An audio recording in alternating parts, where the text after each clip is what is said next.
of June 17, 1977, Chuck Morgan, a father of 4 young girls, sped down a dark road outside of Tucson, Arizona, and as he drove, he constantly checked his rearview mirror to make sure no one was following him. Chuck was wearing a bulletproof vest, on his hip was a .357 Magnum revolver, and in his pocket was one of his own teeth wrapped up in tissue paper. And by the end of that night, Chuck would drive his car way out into the desert off the road and become part of a mystery that has baffled investigators for almost 50 years. But before we get into that story, if you're a fan of the strange, dark, and mysterious delivered in story format, then you've come to the right podcast because that's all we do, and we upload twice a week, once on Monday and once on Thursday. So, if that's of interest to you, please replace the water in the Amazon Music follow button's Keurig with water that has been sitting inside of a water gun outside all summer. Okay, let's get into today's story.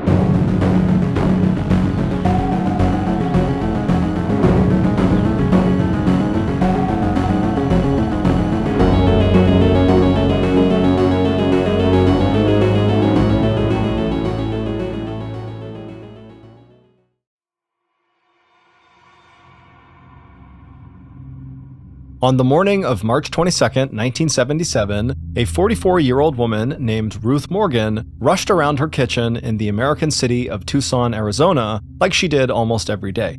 Ruth was making sure her 4 daughters had everything they needed for school. As she did this, her girls all sat at the kitchen table eating their cereal, and their father, Ruth's husband, 39-year-old Chuck Morgan, sipped his coffee nearby. Ruth wished that Chuck would notice that she could really use some help right now getting the girls' stuff ready, but like he had been more and more recently, Chuck just seemed to be off in his own world. Annoyed, Ruth opened the fridge, took out 2 lunches packed in paper bags, and handed them to her younger daughters, and then she grabbed 2 backpacks that were lying on the floor nearby, and she handed them to her older girls. Then, a few minutes later, all 4 girls were hurrying out the door toward the car, with Ruth and Chuck following after them. As Chuck climbed into the driver's seat of their Mercury Cougar, Ruth, who was standing outside the car and would not be joining them, asked Chuck what time he'd be home from work. Chuck was going to drop the kids off and then go to his office. And for a second, Chuck didn't answer his wife. He just sat there looking totally exhausted. Chuck ran his own escrow company, which meant that his firm set up real estate deals between buyers and sellers to make sure the deals were conducted legally. And Tucson's real estate market was booming, so Chuck had been working a lot recently.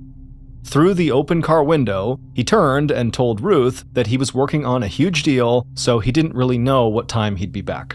Ruth wished Chuck did not have to work so much, but she also knew that nothing she said could stop him. As long as she'd known him, Chuck had been incredibly driven, to the point where sometimes Ruth worried about his health. He never took time off, and on the rare instances where he was not working, he didn't do things to relax, like watching TV or going and seeing his friends. Instead, it just seemed like Chuck bounced from one business deal or crisis to the next. And about once a year, he would push himself so hard with his work that he would basically have a nervous breakdown. At least that's what Ruth called it. And at that point, he would take a week off to recover, but that was it. The rest of the time, he basically worked 24/7. But Ruth also knew that Chuck's insane work ethic and drive was definitely paying off. It had already made their family much more financially successful than they ever imagined possible. Chuck and Ruth had grown up in very modest households, and so now to be able to give their girls a comfortable upbringing was quite satisfying for the parents. And so, on this typical Tuesday morning, Ruth did not push back on the possibility of Chuck needing to work late to finish this big deal. Instead, she just told him he looked great in his brown suit, she gave him a kiss, and watched as he turned on the car, pulled out of the driveway, and headed off in the direction of the girls' school. That afternoon, the girls came home from school on their own power, and Ruth sent them outside to play while she got dinner ready. She set a place at the table for the whole family, including Chuck, but when 6 o'clock rolled around and Chuck was still not home, Ruth and the girls decided to just eat without him. And when Ruth got the girls bathed and into their pajamas and tucked them into their beds, Chuck was still not home. But Ruth was not worried. This really was kind of typical for Chuck. Chuck's real estate clients were mostly rich businessmen who were buying up land all across the state, and they wanted a lot for their money. They were always calling Chuck away for meetings out of town without any warning, and sometimes Chuck would be gone at these meetings for a couple of days at a time without any notice.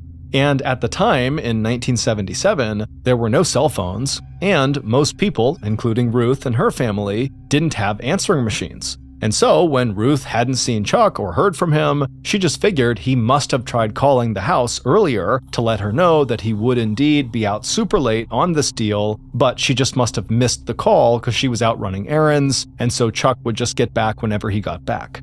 So that night, Ruth went to bed alone, figuring that she would wake up and see Chuck in the morning, or at a minimum, she would get a call the next day from Chuck to figure out where he was, what he was doing, and when to expect him home. But the next day, Chuck did not come home, and he didn't call. And it was the same story the next day.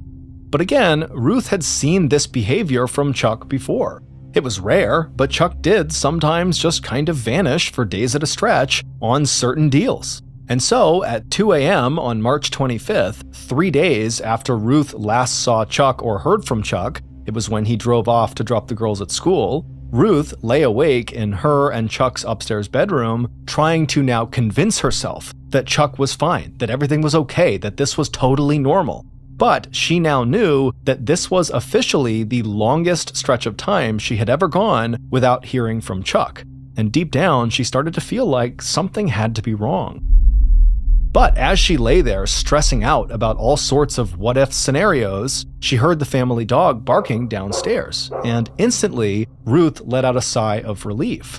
The dog must be barking because Chuck was walking in the door. He was home. So Ruth climbed out of bed, she walked into the hallway, flipped on the light, and began heading downstairs. And as she descended the steps, she called out to Chuck, but no one answered. When she got to the first floor, there was still no answer, and the dog was now starting to bark even louder. And suddenly the hairs on Ruth's arms stood up. If Chuck wasn't home, why was the dog barking? What was going on?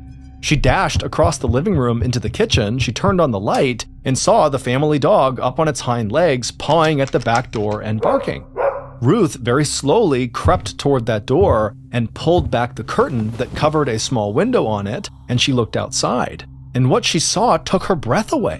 It was Chuck. However, he was just standing there on the back step, not making any attempt to come in the house. And he had this crazed look on his face. And when he saw Ruth, he didn't react. He just stood there staring.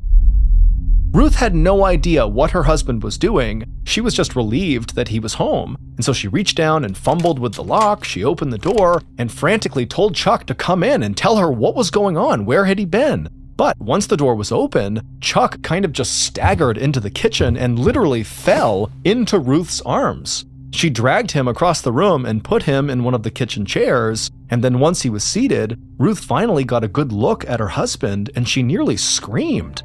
Chuck's eyes were totally bloodshot, like he hadn't slept in days, and his wrists were bound with zip ties, and he had a plastic handcuff on one of his ankles. But what scared Ruth most of all was that Chuck still was just not speaking. She asked him again to tell her what was going on, but he just sat there silent, looking off into the distance.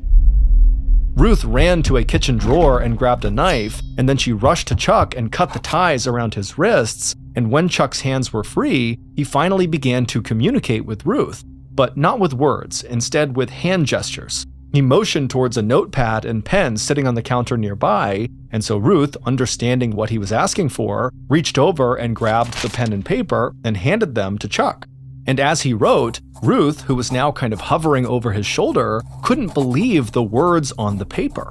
When Chuck was done, Ruth ran to the phone and said they had to call 911 right now. But at this, Chuck banged on the table and shook his head at her to stop. Then, in huge letters on the pad, he told Ruth that if they called the cops, their whole family would be killed. Ruth moved away from the phone and started crying. Chuck began to stand up, and Ruth instinctively grabbed him and supported him on her shoulder, and then just walked him upstairs to their bedroom where he lay down and fell asleep almost instantly. And after he was asleep, Ruth, not knowing what else to do, just did a quick check of the girls and was very relieved to see that none of them had woken up to the commotion of their father returning. Then Ruth headed back to her own bedroom and laid down next to Chuck, but she didn't shut her eyes. Instead, she lay awake trying to figure out what the heck just happened and what she was going to do about it. On the notepad, Chuck had written that he'd been kidnapped and tortured for 2 days before managing to escape, and that now his throat was coated with a hallucinogenic drug that made it impossible for him to talk and could maybe even kill him if he ingested it. It should be noted here that we don't really know if he meant the drug was painted inside of his throat or if it was painted on the outside of his neck. We just don't know. The whole thing just seemed totally insane, and so Ruth, as she lay there, started to wonder if maybe this was one of Chuck's annual nervous breakdowns from overworking. But if it was, then this was the most bizarre and extreme breakdown she had ever seen.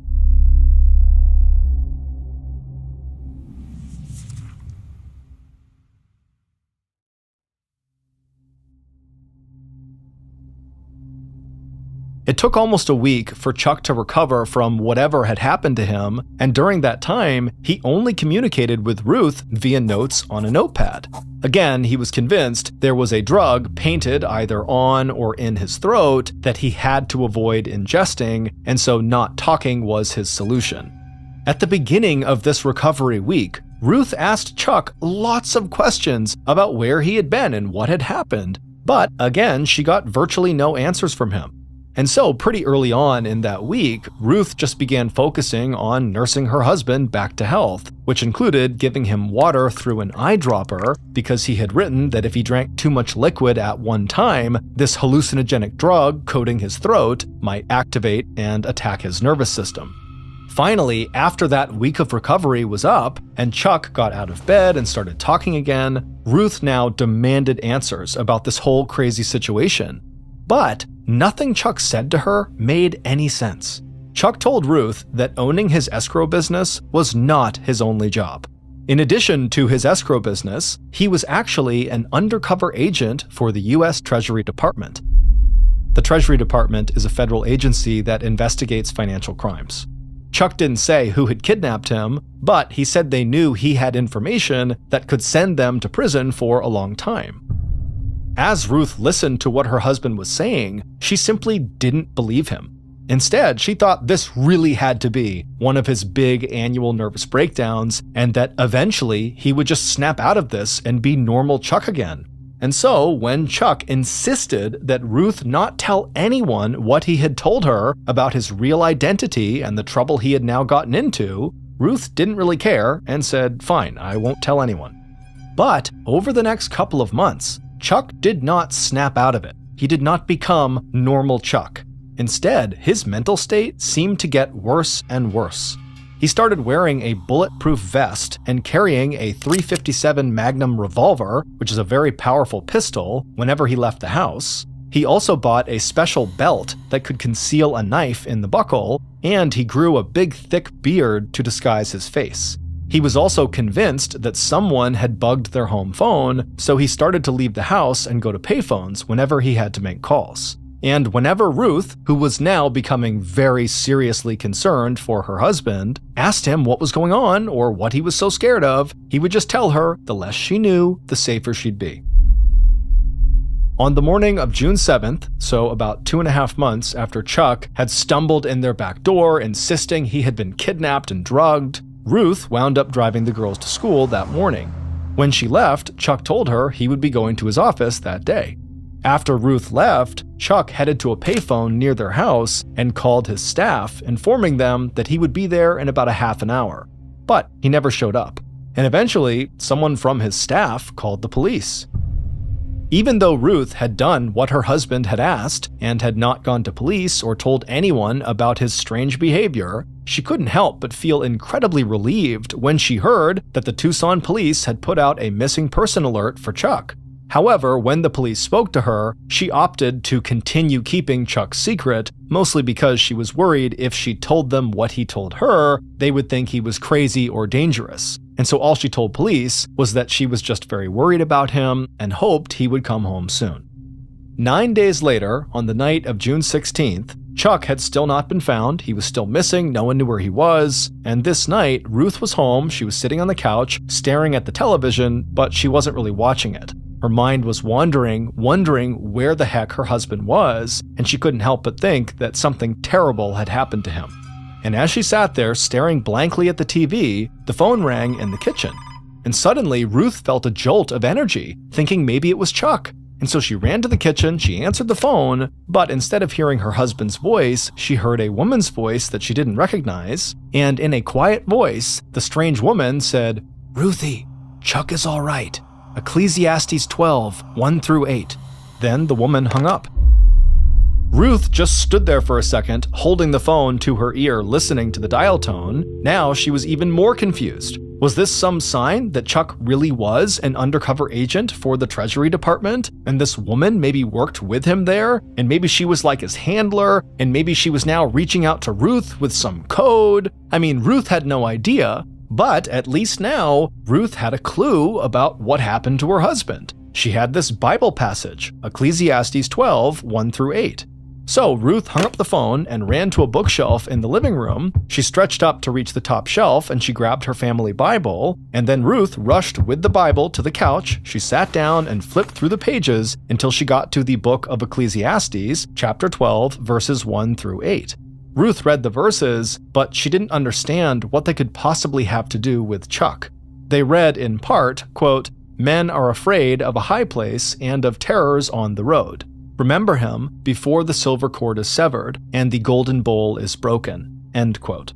Ruth eventually just slammed the Bible closed because she had no idea what it meant, and frankly, she had no idea what to think about anything anymore. And at this point, all she hoped for was that her husband was somehow still alive somewhere in the world, and that hopefully he would return soon.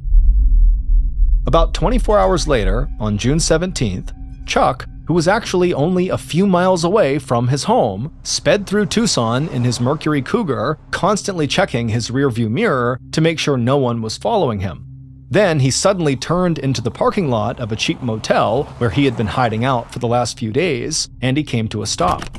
Chuck was wearing his bulletproof vest over a sweat-stained dress shirt, and he was also now missing a tooth. Chuck grabbed his briefcase from the passenger seat, and he unholstered his .357 Magnum. Then he climbed out of his car, slammed the door, and sprinted with the briefcase and gun in hand toward the motel. Once safely inside his room, Chuck locked the door and placed the gun as well as the briefcase down on the bed. And then he opened the briefcase, and what he saw made him smile. He was looking at $60,000 in cash stacked neatly inside. For reference, $60,000 then would be worth about $300,000 in today's dollars. Chuck had put this money in the briefcase himself, but he was paranoid that somehow it would just disappear, and so looking at it calmed him down. Then Chuck closed the briefcase and pulled a black marker along with a $2 bill out of his pocket. $2 bills are the rarest form of cash produced in the United States. Then he placed that $2 bill on the bedside table and started writing on it with the marker. After he was done, he pulled his pants down and pinned the now marked up $2 bill to his underwear. Then he pulled his pants back up, he grabbed his gun, he grabbed the briefcase, and then he turned around and rushed right back outside to his car. Once he got there, he threw the briefcase into the passenger seat and then jumped into the driver's seat where he turned the ignition and peeled out of the parking lot. He sped west for a while and eventually pulled onto a dark desert road. After getting about 30 miles outside of Tucson, he swerved off the road into a secluded desert clearing where he stopped the car and cut the ignition. At this point, Chuck reached into his pocket and took out a wadded-up tissue, and he unwrapped it. Inside was the tooth he was missing. He stared at it for a second before balling it back up and then placing it in the back seat of his car. Then he checked to make sure his gun was still in his holster, and it was, and then after taking a deep breath, he grabbed the briefcase from the passenger seat and stepped outside of his car into the desert. The next day, June 18th, Ruth was in her living room when there was a knock at the front door. When Ruth opened it, an officer from the Pima County Sheriff's Department was standing there. For a second, Ruth felt a flood of relief. Maybe they were here to say they found Chuck and that he was okay. But moments later, when she was sitting on her couch in the living room, the officer told her that he had some bad news. 2 people driving down a highway in the desert to the west of the city had just discovered Chuck's body. The officer told Ruth that Chuck was lying out in the sand and appeared to have committed suicide. The officer suggested that perhaps Chuck had had some sort of mental breakdown, as his appearance was totally bizarre. He was missing a tooth that looked like it had recently been knocked out or pulled out. He was armed with this powerful firearm, and in his pocket was a $2 bill with incomprehensible messages written all over it. Ruth was absolutely devastated, even though she wasn't really shocked at the news. After a moment, when she had composed herself, she asked the officer if any of the messages on the $2 bill might be like a suicide note for her and the kids, explaining what had happened. And the officer just shook his head and said, no, there was no communication left behind besides on this $2 bill, and that was definitely not intended for you. After hearing this, Ruth finally just broke down and sobbed. She felt a horrible sense of guilt and regret about how she had handled Chuck's behavior over the last few months. She wished she had just totally ignored his request and gone to the police right away, or at least told someone about what was going on with him, because maybe then he'd be alive. But underneath her own feelings of guilt, Ruth also started to feel kind of angry with Chuck. Why hadn't he left behind some sort of note for her or the kids? Why would he take his life without at least explaining the situation to his own family who he loved? It made no sense. In the aftermath of Chuck's death, Ruth planned his funeral and focused all of her energy on making sure her girls were okay. She didn't want to believe that Chuck had killed himself, but the police department was adamant that that was what happened. And in time, Ruth and her kids began to accept that that was the reality.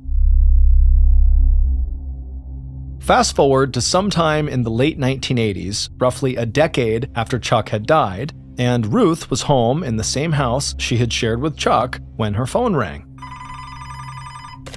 And when she heard what the man on the other end of the line had to say, her heart suddenly started to beat rapidly, and she had to grab a chair to sit down. The caller's name was Don Devereaux, and he was an investigative reporter, and he told Ruth that he wanted to meet with her because he had something very important to tell her. Something he said she might not believe. It was about her late husband, Chuck. When the pair met at a local coffee shop, Dawn asked Ruth if she was really ready to hear everything, even if it was painful. And Ruth, even though her voice trembled, didn't hesitate. She said, "Yes, tell me."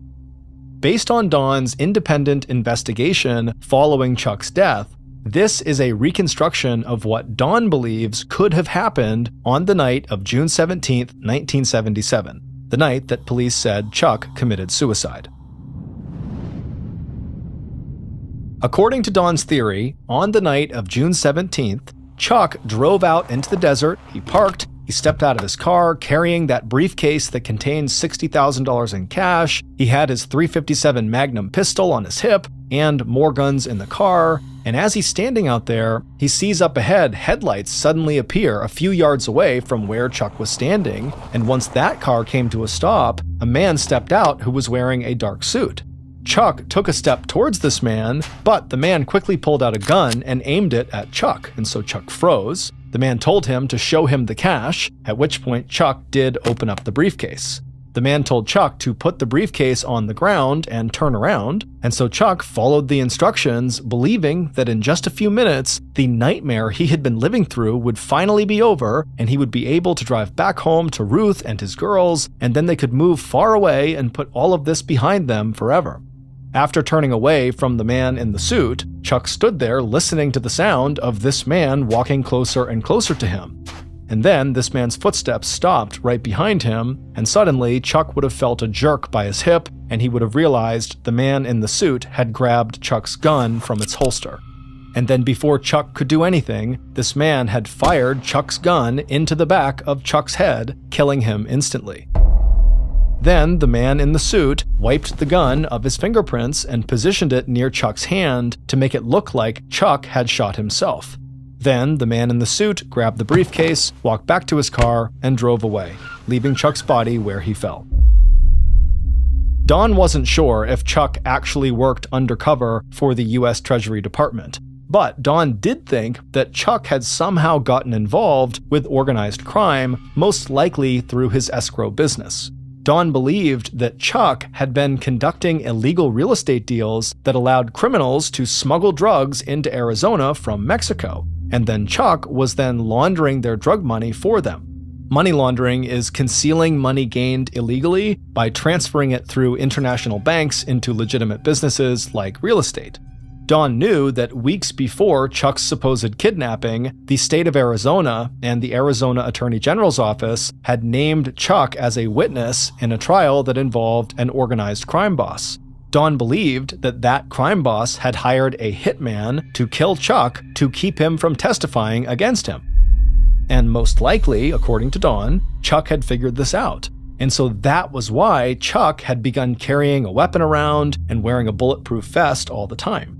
But Dawn said he had learned from a friend of Chuck's, a woman known simply as, quote, Green Eyes, that the hitman had told Chuck he would call off the hit if Chuck just paid him, the hitman, $60,000 in cash. So Dawn believes that Chuck jumped at this opportunity to save himself, and it was likely the reason he left his house on June 7th, 1977, to go get the money and pay off the hitman. However, the meeting with the hitman didn't happen until June 17th, 10 days later. And obviously the hitman did not keep his promise. The hitman was very likely the man in the suit, and he just took the money from Chuck and killed him anyways. And so as for what Chuck was doing and why he was avoiding his wife and kids and the police during those 10 days between when he left his house on June 7th and disappeared and when he was killed on June 17th, Dawn, and everybody else for that matter, has no idea. And that was far from the only unanswered question in this case. The friend of Chuck's, known as Green Eyes, admitted to being the woman who called Ruth on June 16th, the night before Chuck died, to mention that Bible verse from Ecclesiastes. However, she never specified what it meant. Dawn believed that the Bible verse could be a code that Chuck had asked Green Eyes to pass along to Ruth and his family, maybe to signify that he was okay. But if the Bible verse was really a code, why hadn't Chuck given Ruth a way to crack it? Because she had no idea what it meant. Again, Dawn doesn't know, and really no one knows why. As for the tooth that was found in the back seat of Chuck's car out in the desert, Dawn said that had a very specific meaning. At the time Chuck died, there were rumors that some mobsters removed their victims' teeth to keep them from being identified by police after they were killed. So Dawn believed that maybe Chuck removed one of his teeth in advance of his meeting with this hitman and then left the tooth in his car to ensure officials would be able to still identify him if the worst were to happen during this meeting. As for the $2 bill that was found with the strange messages written all over it, Dawn said these messages were not nonsense at all. They were Chuck's attempt to tell the world what had happened to him. Dawn had not completely solved the riddle, but he believed he was close. On the front of the $2 bill, Chuck had written 7 Spanish last names. On the back, where the $2 bill shows a picture of the founding fathers who had signed the Declaration of Independence, Chuck had labeled each of the men in the picture with the numbers 1 through 7. He had also scrawled a crude map of a route from Tucson to the Mexican border. Dawn told Ruth that he believed the names and the map were Chuck's way of pointing to specific smugglers moving drugs between Mexico and Tucson. There was one last clue on the $2 bill. It was the phrase Ecclesiastes 12. This was the same section of the Bible that Green Eyes had mentioned to Ruth on the phone on June 16th. And so it supported the theory that the Bible verse could be some kind of code, but of course that code is still not cracked. After Dawn finished telling Ruth his theory about Chuck, Ruth felt a sense of relief that maybe finally she had gotten the explanation she had so desperately wanted for all these years. But at the same time, it was clear that Dawn's theory was just that, a theory. And there are many more compelling theories about Chuck, some that include him actually being an undercover agent for the government, others that paint him as a man who simply lost his mind. But as of today, all we know for sure is that Chuck was found shot to death out in the desert, and officially, his death is still listed as a suicide.